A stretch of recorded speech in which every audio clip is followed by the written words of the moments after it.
Thank you. We have been in recess. It is now 6 o'clock. 6:03 to be exact. On December 10th, 2019. We are at agenda item number 2. This microphone is very loud. Pre-council workshop. 2-1 community contributions, and then we'll also be doing 2-2 Walnut Lane RFP before a regular meeting at 7 p.m. Let us try to stick to 20 minutes each. That way we have 5 minutes of wiggle room. How does that sound? Does that sound good to everyone? If we find ourselves at the 20-minute mark and finishing up sentiments, they are both also agenda items. I just, when I was reviewing the agenda, said we're going to need a little more time on these 2 items. And Tawny's going to hold us to the 10 p.m. mark. 9. 9? Well, Merry Christmas to you. Okay, so let's get into it. 2-1 community contributions. We have Lisa and Carly with us. Thank you. The 2 of you were on the group of staff reviewing the contributions in addition to Danny and Carmela, correct? Yes. Okay, well, there were some things that you were going to go over before we deliberated? Hi, Kim. Yeah, we can give some just brief context about sort of how the deliberations went and the framework that we used to make our recommendations. So we met a couple weeks ago, and for this fiscal year, just as a reminder, the city budgeted about exactly $55,000 for both community contributions and for special event scholarships. So the ad hoc committee decided to set aside $14,500 for special events, leaving $40,500 for community contributions. The city received requests for funding this year totaling more than $124,000. So we had a big job ahead of us trying to find recommendations to find a way to spend $40,000 instead of $124,000. So the application itself outlines considerations to be deliberated by the committee. These include the organization's responsiveness in clearly stating the benefits to be derived, the number of Moab residents by age group served by the organization, and the total number of clients served, the organization's history of providing community service to the residents of Moab, the organization's financial need for public funds to service Moab residents. And given the limited funds that we were working with, compared to the total amount of requested funds, some additional considerations that the committee chose to consider were whether the service provided was one where there was a gap in the city services or operations. This was also in the application, kind of clarifying, but it's not amongst those 4 core kind of considerations. So we just make sure that was something we considered. Whether it fulfills a basic public health or safety need. And we also weighed the criticality of the need. There was an attempt to balance programs and services the community needs versus what they may want. So the results of our deliberations are provided in this rubric that were in your agenda packets. Obviously, the committee only makes a recommendation to the council, and ultimately it's your prerogative about who receives what kind of funding. So thanks for that breakdown.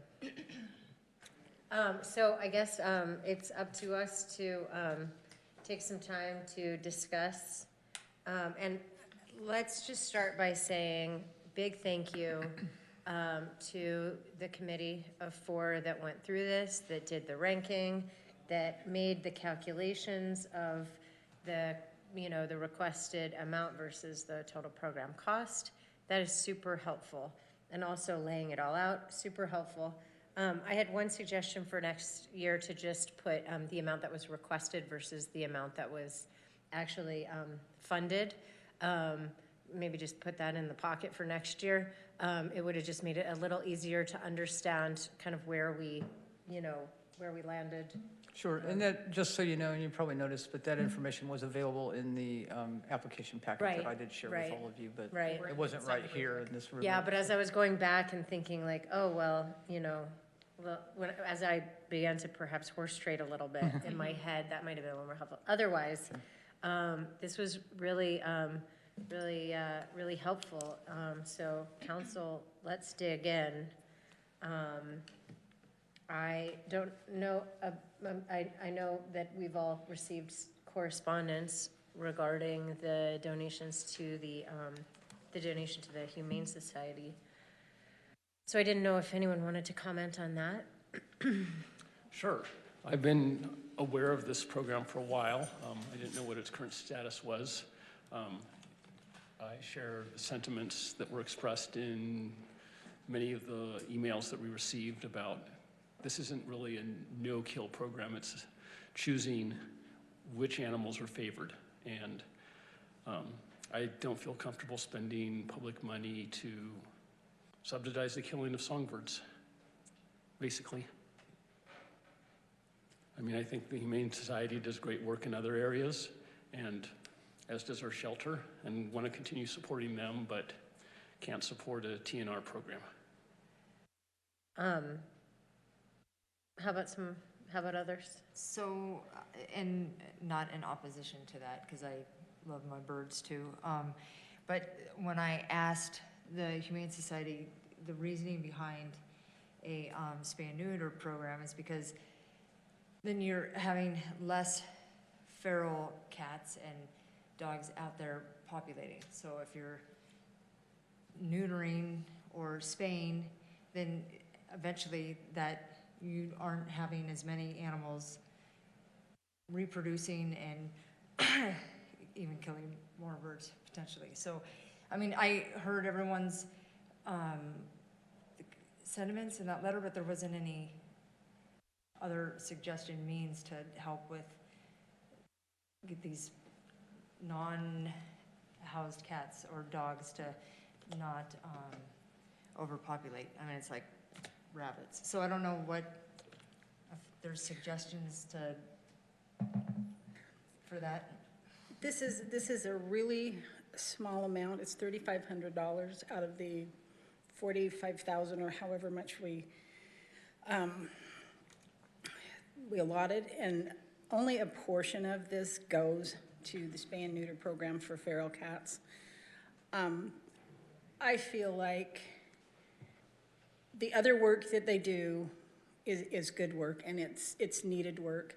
If this group of citizens has issue with that particular program, I think that they should go to the Humane Society and request that they change it, rather than using the council as their crowbar to get rid of it.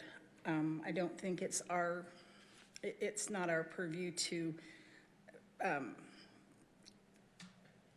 tell these groups what they should and shouldn't do when they've been open and honest with what they've applied for. I think if there are a group of citizens that feel that strongly about it, that's where they should begin, is to address it with the Humane Society. Because I think in every single category here, in every single group that we've contributed to, someone would not be happy with some of the programs that they're doing. Thank you for sharing that, Tawny. What do the two of you think about this? I mean, I know I've read over time about the problem of cats killing songbirds. I've also known people in the community who've worked with the feral cat program, and I've known people, who've had umpteen feral cats showing up in their yard, and they try and take them in and get them fixed, so at least there'll be fewer. So I kind of agree with Tawny that, certainly someone could take more time. The other option we have as a council is we could ask the Humane Society, please use it for everything other than this, but maybe since the request and the information came so late, it seems more fair to try and direct that change to the Humane Society, and maybe get us more information by next year. Yeah. Mm-hmm. Mike, what do you think? So make sure I understand this. So the Humane Society now, if when stray cats come in, when you notice, on the face of it, I think I'm misunderstanding something.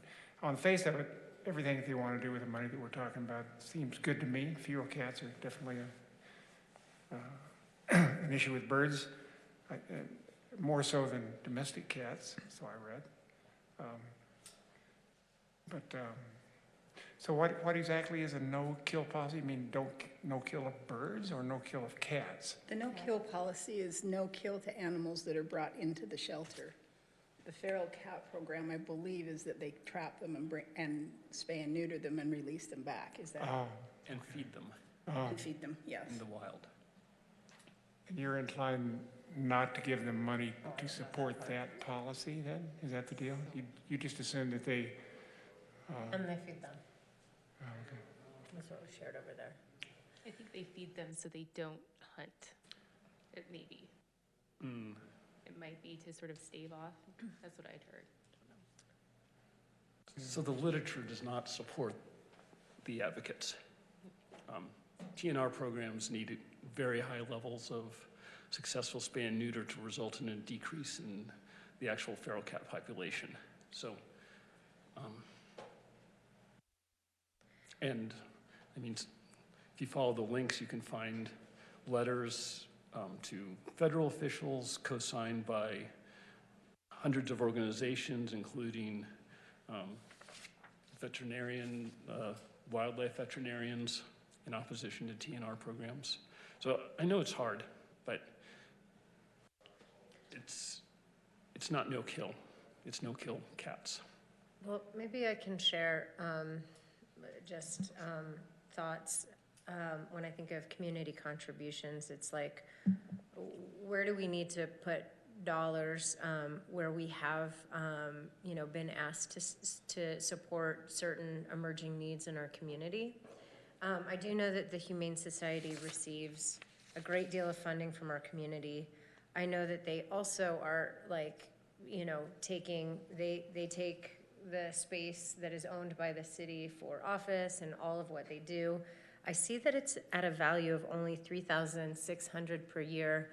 I challenge that estimate, that in-kind donation, not because of maybe the dollar amount per square foot, but because it's very difficult to be able to place a shelter in a community with the zoning and with everything. And so there's probably more value than just the $3,600. So it's quite a gift that the city gives to the Humane Society in terms of their space.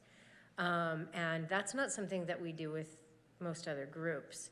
And then when I think about where we want to point positive with our community, when I was reviewing the contribution recommendations, I gotta say, when I saw that 0 was for Youth Garden Project, 0 was for community childcare, and then Full Circle Intertribal was only receiving in-kind at the mark, that kind of gut punched me. Because I thought, man, that was really where I thought we were kind of trying to double down, was care for kids and those that are, minority population. So for me, while there's a lot of controversy around the Humane Society, I can't imagine there's anything, there's any controversy around what YGP or the community childcare group is trying to accomplish, and even Full Circle. So that was kind of how I looked at it, was, maybe there's a way to, to get ourselves out of this argument about kill or no kill, and just say it doesn't seem like it aligns, well with where we're trying to point. And then that's something for us to think about with this rubric, that maybe we want to look at it and say, what's our priority for supporting the nonprofits. So those were what I was going to share. And I want to make the recommendation to, so what was the total amount that YGP asked for the support of their summer camp program? Yep, it was. Can you get that? Can you pick that up? I wrote it somewhere, and They asked for 8,000. 8,000. So, I mean, that's more than, it looks like 5,000 was the high, no, sorry, 10,000 to Sea Haven was the highest level of funding requested. So I guess 8,000 wouldn't be, I don't know, it's where it gets a little complicated, but I will say, with respect to the Youth Garden Project summer camp, so many families depend on that summer camp as childcare for their kids. The Youth Garden Project camp, the the summer camp that's offered through the MARC is a complement to YGP, but it is not a duplication of services. The reason why that camp's been so successful is because YGP has a wait list. And YGP is like a full day And almost all summer long. and, well, all summer long except for 1 week break. Yeah. So I just, for me, like, when we think childcare, and maybe this is just the time of my life that I'm in, but like, that is such a critical service that is not provided right now, that I'd rather look at, and, you know, just for the committee that was looking at the applications, that was not part of the rubric, so that makes sense how this was ranked. But, I mean, I'm inclined to just encourage this council to consider relooking at the funding for the Youth Garden Project Summer Camp, the Moab Community Childcare, and Full Circle. Then why do we have a committee? Well, to kind of organize it all so that we can have a final conversation. But you're right. We ask our staff to do something, and they did it, and I Well, feel I'm like on a it's rubber just, stamp. it's just, no, it doesn't have to be a rubber stamp, but that changes a lot of what, of the work that they've done. Definitely. So either we were not clear on our direction,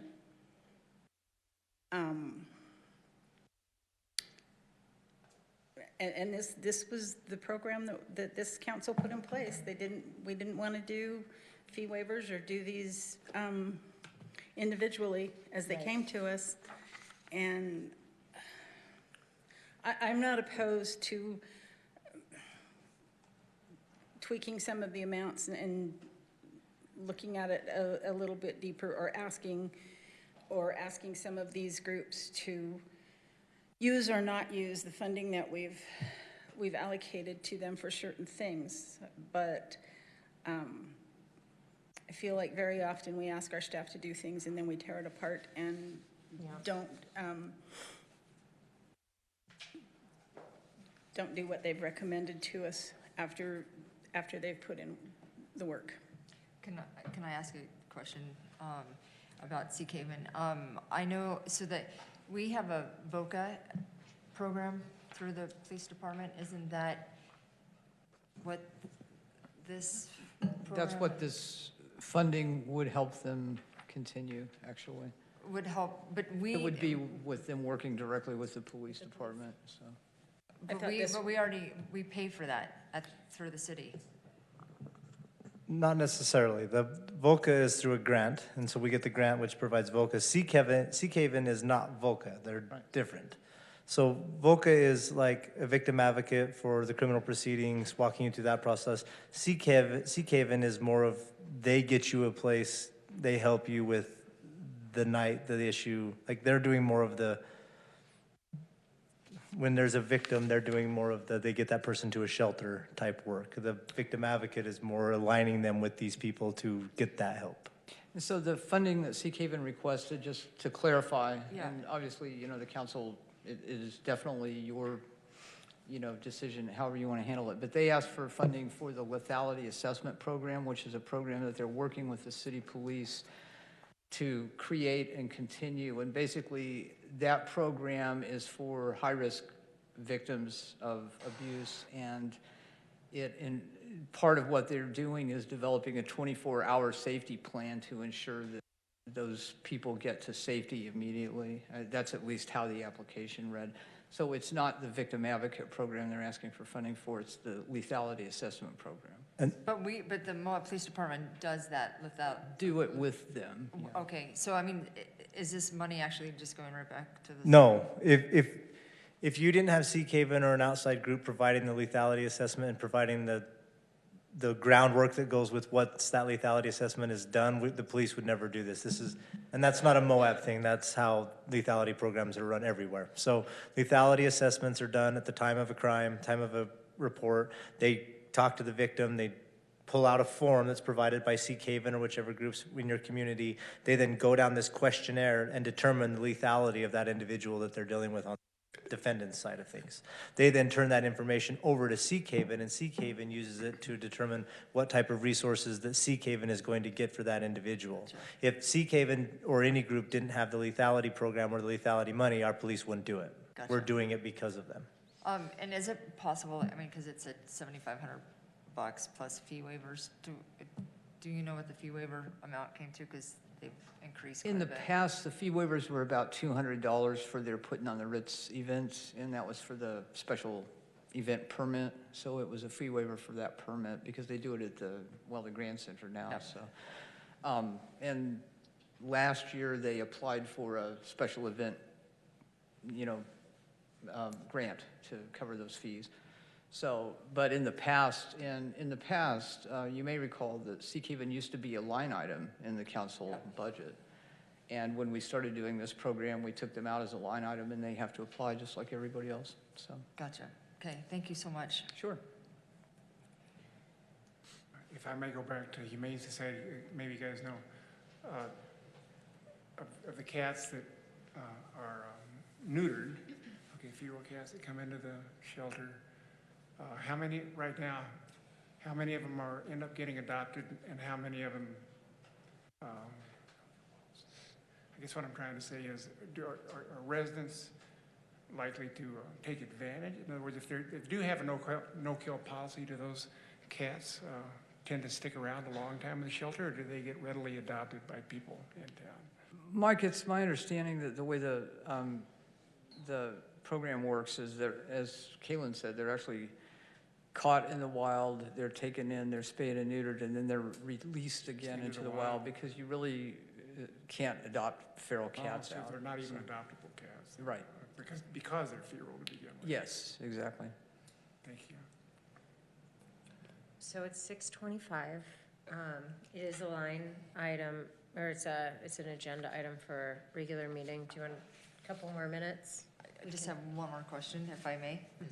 Yeah. So then the last question I had was with the Wabi Sabi program, the grant writing program, and I'm just curious, do they offer information as to how many people they serve through this program and how effective it is? I mean, it's supposedly a co-sponsorship with USU, and yet we're picking up more than half of the program. So I'm just, So Carly's going to look that up in their application, because I'm not sure, I can't remember, frankly, if they provided the numbers. This $3,000 in funding is specifically to renew the license, though, for USU to be able to continue the grant program on their campus, because it's an annual fee that they have to pay to, what's it called? It used to be the Foundation Center. I don't know who it is now, or it might be a different one now. Yeah. It's a database in part. Yeah, it's a database, so it's a fee they have to pay annually to use that, and USU doesn't have the money to do that, and neither does Wabi Sabi. And so they asked for, I think, just over $3,500, and the committee opted to recommend just the money to pay for that license renewal. yeah. So in their application, they say that 100 plus are served by it. I imagine it's not just the folks who are taking the grant writing classes, but those who benefit from the grants being awarded. I don't know that it can, more than 100 people at the right, but I could be wrong. Theoretically, if it's the same tool, it's, at least it used to be a grant writing database that anyone could use, not necessarily just a nonprofit, but if you were a student and you were looking for, grants for your education, or if you were an individual, if you're an artist and you're looking for, you could go and use it and have a little training, and with the right parameters, you could find different things you could apply to. I don't know if it's the same anymore. I just have to go back to YGP again real quick. So that $8,000 that they were asking represents, so it's about $100 a week for a kid. That's like a lot of care for the kids in our community, and it would go toward the scholarship of kids that, for parents that can't afford, daycare. Can we come back to that in the main meeting? Because I think they were led to believe that it was a viable thing to apply for. So yeah, I'm happy to come back to it. But If it had not been determined there was a duplication of service, then what would that like suggested funding amount might have been? I'm trying to recall exactly how the discussion went. I mean, it was appropriate for them to apply, let's be clear, like a different funding or applicant pool. I could have seen YGP rising to the top. And I mean, we really struggled with this one because we thought it was great. There were some things that we found really persuasive about it, some things we didn't find as persuasive. It wasn't so much like we saw that there was a potential duplication. We're like, no, never mind. It was more just, we had such limited funds that, I don't know, we felt like we were providing camp, the city was, and so that was, it's not exactly the same kind of camps that Youth Garden provides, certainly, but generally, broadly speaking, we were feeling it wasn't as If the big of a gap. duplication wasn't an issue, like if that wasn't your thought, what would It's that hard funding to level say. had been? We were curious about that only 16 children would be served by it. We were kind of had questions about the amount of, like, how many people Per week, I think, per right? week, 16 per week. and how much it is definitely subsidized. That was attractive to the committee, but we wondered how much it would be subsidized, if it still would be accessible given even the scholarship. So it wasn't clear. That's what we wrestled with, which is really what is the benefit to how many people versus some of the others, which, yeah. But, and yeah, we had cut just, we weren't like funding many folks at the highest level they could be funded. We were looking at needing to cut into even the sponsorships to cover for YGP, and we thought that would be a good question for you if you wanted some taken from other folks or from sponsorship pool, then you could put something together for YGP or one of the other ones that went unfunded.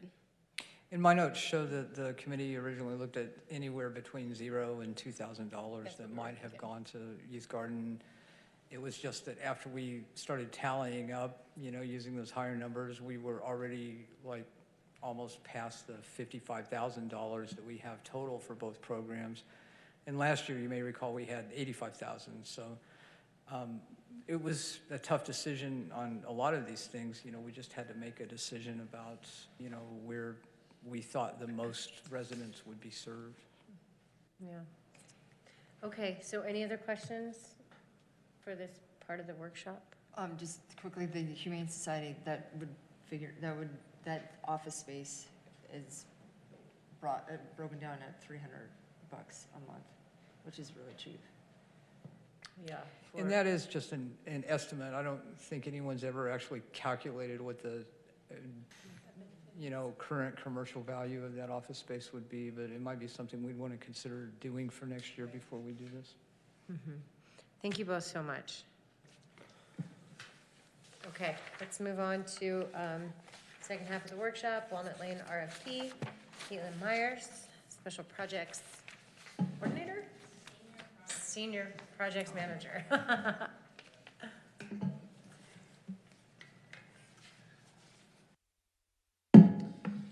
Okay, so I'm happy to pull this up onto the computer if you would prefer, but I can just walk really quickly through my agenda summary. I don't have a presentation prepared, and I just thought that we could talk generally about any final edits that you guys have for the RFP. So, Would you pull it up, please? yeah, sure.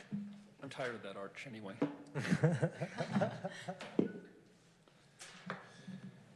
He didn't mean it. He didn't mean it. It's very delicate. It's feelings, very delicate feelings.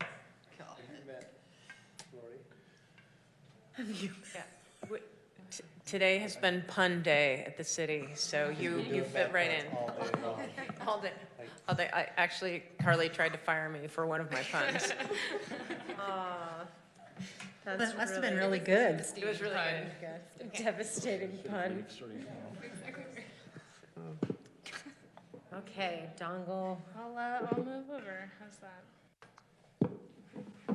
Oh, there it is. Oh, because of the microphone. Yeah. This one works. Okay.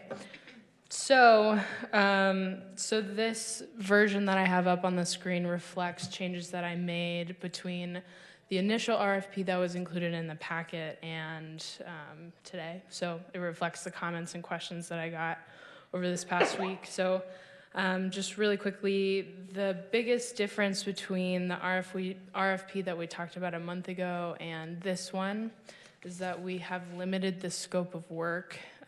So in the initial RFP, it was asking for proposals basically from start to finish in what's called more like it would follow more of a design build process. So we'd ask for bids and they would do the schematic design through pre-development and actual development. And we decided to limit it to just master planning services, and we would follow more of a design bid build. So we'll design what we want first and then go out to bid for construction services. So that's the biggest change. And so the scope of work for this is limited just to project management, so basically coordinating between staff and council and the public, and doing all of the schematic design, including preparing a master plan, preparing a phasing plan, helping us figure out a realistic timeline and budget for developing this as a whole and also phase by phase. So I was wondering if you could speak to why, because it's a pretty big change. So like this was kind of what it was, and then we went to like build one unit, and I guess I should have asked, like, was it gonna be subdivided where that parcel was kind of its own thing? And I guess I assumed that it would have been, and then now going back to this, so I'm just curious why.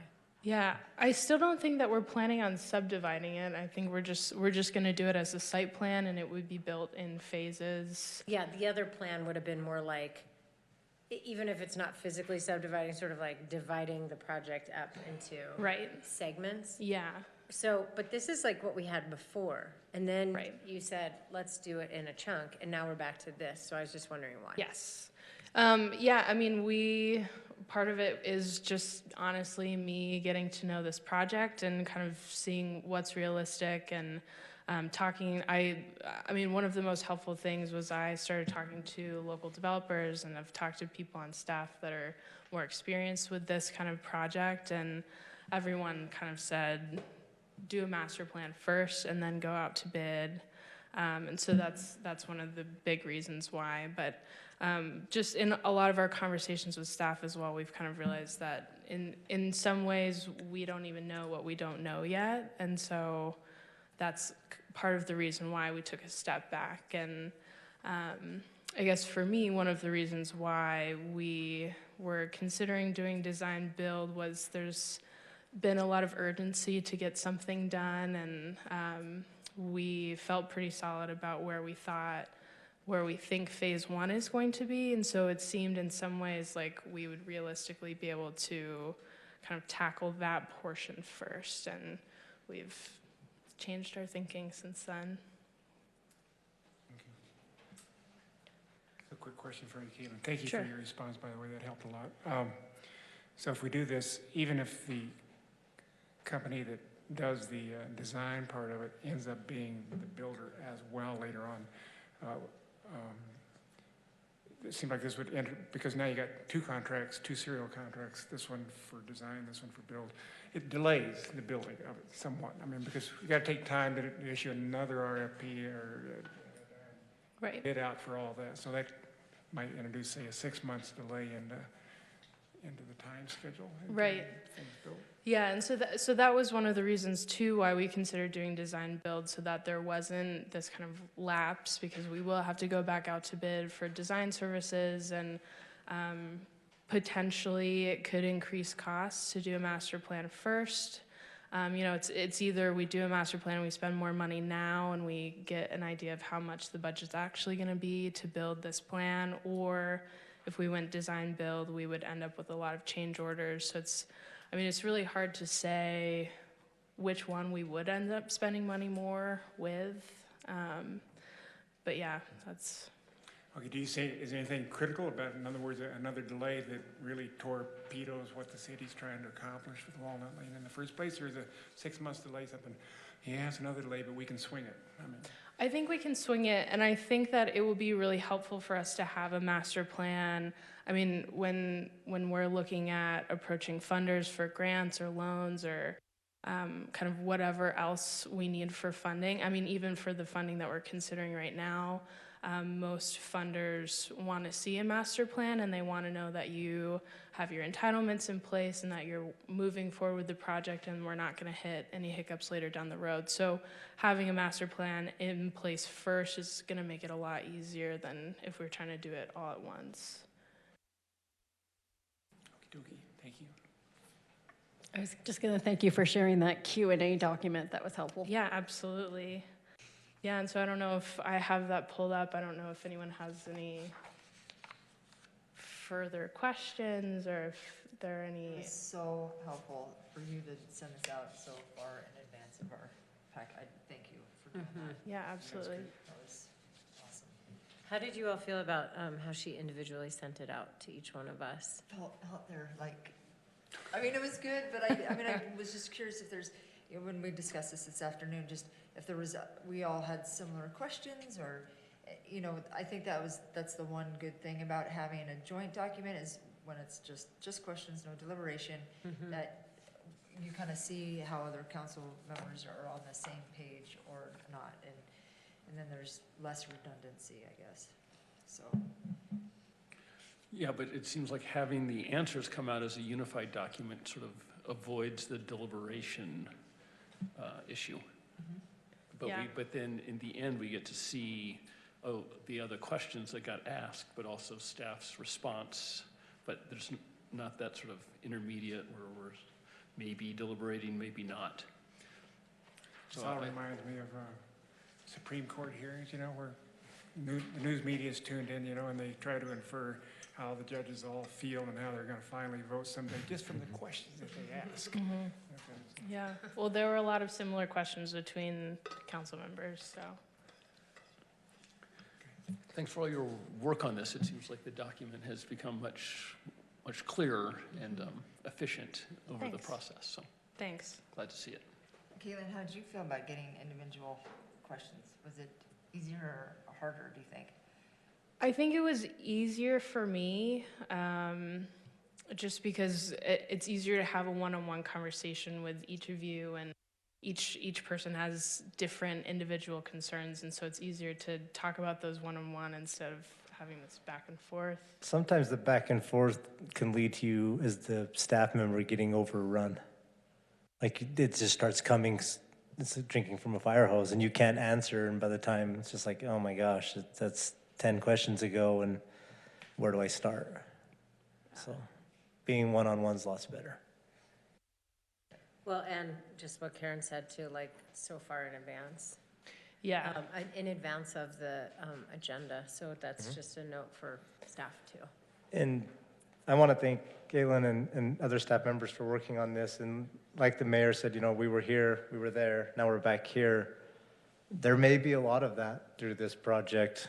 None of us have a whole lot of experience doing something like this. And so we are spending a lot of hours collectively as a staff, Caitlin, 10 times what we as a staff are spending on it, and just talking through it. And there's times where we'll meet and we'll have a day where we talk about it for 2-3 hours and work through it and diagram, and we'll think we have a great plan, and everyone will go think about it for a couple of days, and we come back together and we're all like, that was horrible, like none of that will work, and here's why, and we start redoing it, and it's like, oh my gosh, it's extremely complex. And I'd love to tell you we're going to bet 1,000 on this project, but there's probably going to be some hiccups as we do it. There's no doubt about that, but we'll just keep working through it. So what would be your like dream proposal? I think that's a question for you. Well, yeah, that's a good point. But like, from your perspective, based on this RFP, like, are you really hoping to get, you know, because this is a message that we can share with, you know, planning teams. The idea of, you know, experience in housing, or like what is it that staff is hoping for most in response to this, for seamless, as Yeah. seamless as possible? I mean, in terms of for responses to the RFP, I mean, we want. I mean, I've had a few groups approach me, and it's not included in this. But if people have already started working on potential proposals, we would love to see that. We've had a whole range of development teams reach out with different ideas for, like, you know, prefabricated housing or housing built on site, or so I mean, for us, what we're most interested in seeing, or at least what I'm interested in seeing, is budget for this. I think that's going to be one of our biggest challenges with this, because I think that our budget is going to increase from $8 million. I have heard from a few people that that's not going to be a realistic number for this project. So that's something that I'm really going to want to see with these proposals, is what can they build and at what price point, while still meeting our affordability and community and sustainability goals for this. So, I mean, definitely the balance of affordability and sustainability and kind of creating a community is going to be what we're looking for with the project. I guess it's kind of those two things of, like, budget and timeline, plus also, like, what these teams are proposing would be a good community. So whether that's apartment buildings or tiny homes or, you know, the whole range in between. I'm gonna be honest, I don't have, like, a clear vision of, like, what I want this project to look like, partially because I think that it's kind of your direction. I mean, you guys were the ones that bought it and have had a vision for longer than I have, but I mean, just even some of the firms that are reaching out from all over the place, like all over the state of Utah and Colorado, have really amazing things that I think that we're not even thinking about. So I think from a staff perspective, we're looking for it to be livable for the tenants who are going to be there, affordable for us to get it there, and sustainable financially long-term, so it's not a black hole on the city, so it can sustain and support itself. So that's just one other question that I have for the council, and you don't have to answer it right now, but something that a developer friend asked me was, does the city intend to, like, own it forever? Or would we be interested in, like, at some point giving up ownership, as long as it was deed restricted in a way that was what we wanted to see in terms of housing for the people that live and work here, that are are very low income or extremely low income residents. I'm gonna guess we don't know the answer to that yet, but I know, but it's yeah. something we should think about, because it could bubble its way up in a proposal for us to consider. I mean, if somebody were to say, like, yeah, let's deed restrict it, our firm can achieve all of your goals, and all you got to do is sell us the property. Is that something the city would be interested in? If we got out what we put in to it, yeah, absolutely. I mean, that's my view, because it's just one less thing that the city would have to be. As long as it achieves the overarching goal of low-income affordable housing. Because then That's that the would goal. be us acquiring property, putting the restrictions in place, and then putting it in the market, yeah. But not at the loss of the city. But yes. not at the Yeah. loss of the city, correct. Other than the time that we've spent to, develop the strategy and the objective. and then we'll do it again. Exactly. Yeah. This is such a tricky thing to do, what we're trying to do. It's kind of like in my stepson, the pilot, as pilots are fond to say, any landing that doesn't result in crash and burn is a good landing. That's not quite how they phrase it. Any landing in which the wheels come down. The point is that it probably won't be ideal, but as Joel says, if anything ends up really being affordable and livable, will be a great thing. Mm-hmm. Absolutely. Okay, any other questions? Any other questions? Any Comments? other edits? No, I mean, I just, with through this proposal, the only concern that I had, and Caitlin sort of addressed it a little bit, was that, there's oftentimes a big difference between architectural designs in an architectural firm and the actual hands on the ground building, and sometimes those things don't intersect quite right? And so that is the only, like, when you're asking, how much is it gonna cost to do this? Architects don't, I mean, if that's what we're really asking for, they don't always know that. Because, Right.